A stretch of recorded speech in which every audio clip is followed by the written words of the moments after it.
Haha. Magandang umaga, GOT sa lahat. Kakagising ko lang, papasok na maya-maya sa trabaho. Kaya naman nilutuan ng sarili na masarap na pagkain. Walang karne-kat na purong gulay lang. Sarap talaga. Ganun lang, sarili lang walang mahalaga. Kahit sana mapadpad at kung anong gawin mo, hindi pa rin malalayo sa'yo ang tunay na kinagisnan. Mapagod man sa lahat, sa babae ko ako sumasaya. At sa pagsusulat ang higit sa lahat maghapon, ang dami ko nang ginawa, pagsusulat pa rin ang masarap na gawin.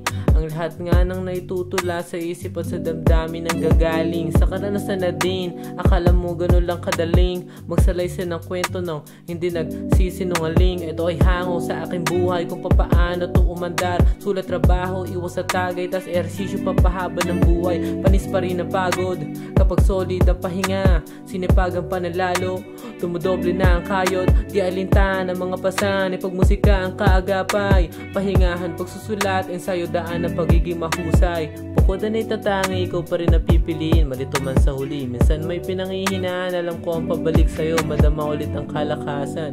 Di na rin mabilang mga tula sa karanasan pinanggalingan. Salamat sa mga nakataupang palad na kasamang lumaban. Isang tapik sa dibdib, parang alang sariling di nauubusan ng pag-asa. Kahit minsan nauubusan na ng pisay, umahaba ng dahil sa pagtitiwala. Sa kalidad ng paligid na kailangan na ring sundan, kung kaya't di na rin maiwasan na maging pagod na. Pagdating pa ng dulo, doon na rin yung upo mo. Lukot pikit na mga mata sa daming ganap na aktibo. Sana minsan mawala rin mga dala nilang pasanin. Sa daming hangarin na dapat kailangan kuhain. Sumakto ang tiyempo kahit madalas man naaakit.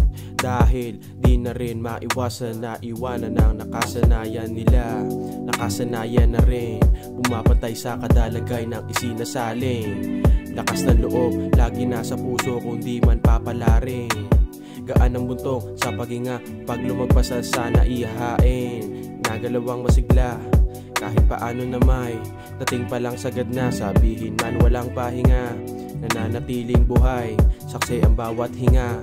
Minsan man napapatigil sabi ng isang kasama.